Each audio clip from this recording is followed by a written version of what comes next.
Hi friends, have a nice day. Welcome to my YouTube channel Kavi's Kairuchi. ಇವತ್ತು ಮನೆಯಲ್ಲಿ ಪನ್ನೀರ್ ಮಾಡೋದು ಹೇಗೆಂದು ತಿಳಿಸ್ತಾ ಇದ್ದೀನಿ. 30 ನಿಮಿಷದಲ್ಲಿ ಸಾಫ್ಟಾಗಿ ಪನ್ನೀರ್ ರೆಡಿ ಆಗಿರುತ್ತೆ friends. Very easy and healthy ಕೂಡ ಇದು. ಪನ್ನೀರ್ ಮಾಡೋದಕ್ಕೆ 1 ಲೀಟ್ರು ಫುಲ್ ಫ್ಯಾಟ್ ಇರೋ ಮಿಲ್ಕ್ ತೊಗೊಂಡಿದ್ದೀನಿ. ಆರೆಂಜ್ ಪ್ಯಾಕೆಟಲ್ಲಿ ತುಂಬ ಚೆನ್ನಾಗಿರುತ್ತೆ. ಮತ್ತು 2 ಲೆಮನ್ ತೊಗೊಂಡಿದ್ದೀನಿ. ಈಗ ಹಾಲನ್ನು ಪಾತ್ರೆಗೆ ಹಾಕ್ತಾ ಇದ್ದೀನಿ. ಗ್ಯಾಸ್ ಮೇಲೆ ಹಾಲು ಕಾಯಿಸ್ತಾ ಇದ್ದೀನಿ. ಈ ಕಡೆ 2 ನಿಂಬೆಹಣ್ಣನ್ನು ತಗೊಂಡು ಕಟ್ ಮಾಡಿ ಜ್ಯೂಸ್ ತಗೊಳ್ತಾ ಇದ್ದೀನಿ. ಹಾಲು ಗೂರಾಡ್ತಾ ಇರೋದು ಯಾಕೆ ಅಂತಂದರೆ ತಳ ಹತ್ತಬಾರ್ದು ಅಂತೇಳಿ ಹಾಲನ್ನು ಗೂರಾಡ್ತಾ ಇರಬೇಕು. ಈಗ ಹಾಲು ಉಕ್ಕು ಬಂದಿದೆ ಫ್ರೆಂಡ್ಸ್. ಈಗ 2 ನಿಂಬೆಹಣ್ಣಿನ ರಸ ಇಷ್ಟು ಬಂದಿರುತ್ತೆ ನಿಮಗೆ. ಇದನ್ನು ಹಾಕ್ಕೊಂತ ಗೂರಾಡ್ತಾ ಇರಬೇಕು.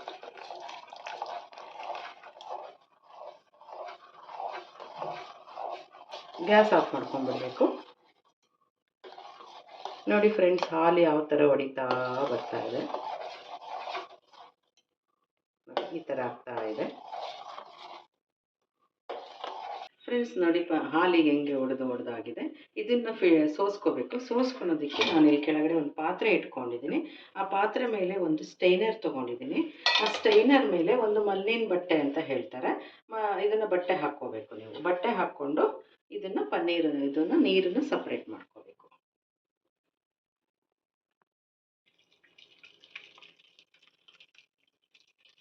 ಈಗ ಸಪ್ರೇಟ್ ಆಯಿತು ನೋಡಿ. ಇದು ಯಾವ ರೀತಿ ನೀರು ಮತ್ತು ಮೇಲ್ಗಡೆ ಪನ್ನೀರಿನ ಸಪ್ರೇಟ್ ಆಗಿದೆ. ಇದನ್ನು ಈಗ ಸ್ವಲ್ಪ ನಾವು ತಣ್ಣೀರಿಂದ ವಾಶ್ ಮಾಡಬೇಕು ಚೆನ್ನಾಗಿ.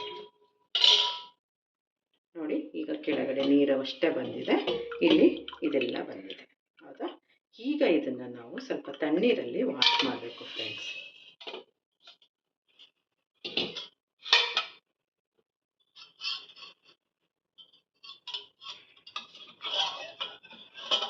ನೋಡಿ, ಇದಕ್ಕೆ ನಾನು ತಣ್ಣೀರು ಹಾಕೋದು ತೋರಿಸ್ತಾ ಇದ್ದೀನಿ. ಯಾಕಂತಂದರೆ ಇದರೊಳಗೆ ನಿಂಬೆಹಣ್ಣು ಹಾಕಿರೋದ್ರಿಂದ ಹುಳಿ ಜಾಸ್ತಿ ಇರುತ್ತಲ್ಲ, ಅದೆಲ್ಲ ಹೋಗಬೇಕು. ಅದಕ್ಕೋಸ್ಕರ ನಾವು ಇದನ್ನು ಚೆನ್ನಾಗಿ ತಣ್ಣೀರಲ್ಲಿ ವಾಶ್ ಮಾಡಬೇಕು. ಈಗ ಇದೆಲ್ಲ ವಾಶ್ ಆಗಿದೆ. ಸೊ ಇದನ್ನು ಕೂಡ ನಾನು ಈ ರೀತಿ ಮಾಡಿಕೊಂಡು ಮತ್ತೆ ತೆಕ್ಕೊಳ್ತಾ ಇದ್ದೀನಿ. ಇದನ್ನು ಚೆನ್ನಾಗಿ ಬಿಗಿಯಾಗೆ ಹಿಂಡ್ಕೊಂಡಿಡಬೇಕು. ಇವಾಗ ತಣ್ಣೀರಲ್ಲೆಲ್ಲ ಮಾಡಿದ್ಮೇಲೆ ಇದನ್ನು ಚೆನ್ನಾಗಿ ಹಿಂಡ್ಕೋಬೇಕು. ನೋಡಿ, ಇದು ಈ ಥರ ಆಗಿದೆ. ಎಲ್ಲ ನೀರೆಲ್ಲ ಹಿಂಡಿದ ಮೇಲೆ ಇದನ್ನು ಒಂದು ಮಣೆ ಮೇಲೆ ಇಟ್ಟುಬಿಟ್ಟು ಅದ್ರ ಮೇಲೆ ಒಂದು ಭಾರವಾದ ಒಂದು ವಸ್ತು ಇಡಬೇಕು. ನಮ್ಮ ಮನೇಲಿ ಈ ಥರದ್ದಿತ್ತು, ಸೊ ನಾನು ಇದನ್ನು ಇಟ್ಟಿದ್ದೀನಿ. ಒಂದು 10-20 ಮಿನಿಟ್ಸ್ ಹಿಂಗೆ ಇದನ್ನು ಬಿಟ್ಬಿಡಬೇಕು ಫ್ರೆಂಡ್ಸ್. ನೋಡಿ ಪನ್ನೀರ್ ಯಾವ ಥರ ಆಗಿದೆ, ನೀರೆಲ್ಲ ಹೋಗ್ಬಿಟ್ಟು ಈ ಥರ ಆಗಿದೆ. ಇದನ್ನು ಓಪನ್ ಮಾಡಿದ್ರೆ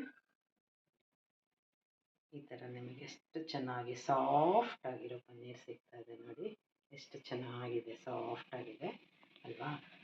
ಪನ್ನೀರ್ ಮಾಡುವಾಗ ನಿಮಗೆ ಇದಕ್ಕೆ ನಿಂಬೆಹಣ್ಣಿನ ಬದಲಾಗಿ ನೀವು ಬೇಕಾದರೆ ವಿನೆಗರನ್ನು ಹಾಕ್ಬೋದು. ತುಂಬ ಚೆನ್ನಾಗಿ ಸಾಫ್ಟಾಗಿ ಫ್ರೆಶ್ ಆಗಿರೋ ಪನ್ನೀರನ್ನ ನೀವು ಮನೆಯಲ್ಲೇ ಮಾಡ್ಕೋಬೋದು. ನೋಡಿ, ನಾವು ಮನೇಲಿ ಮಾಡಿಕೊಂಡ್ರೆ ಎಷ್ಟು ಚೆನ್ನಾಗಿ ಹೈಜಿನಿಕ್ ಆಗೋ ಇರುತ್ತೆ, ಹೆಲ್ದಿ ಆಗೋ ಇರುತ್ತೆ. ನಿಮ್ಗೆ ಯಾವ ಥರ ಬೇಕೋ ಆ ಥರ ಕಟ್ ಮಾಡ್ಕೊಳ್ಳಿ. Ready to eat paneer. See, very nice. ಈ ವಿಡಿಯೋ ನಿಮಗೆಲ್ಲ ತುಂಬ ಇಷ್ಟ ಆಗಿದೆ ಅಂದ್ಕೊಳ್ತೀನಿ. ಈ ವಿಡಿಯೋ ನೋಡಿದವರು ಸಬ್ಸ್ಕ್ರೈಬ್ ಮಾಡಿ, ಶೇರ್ ಮಾಡಿ, ಲೈಕ್ ಒತ್ತಿ ಫ್ರೆಂಡ್ಸ್. Thank you.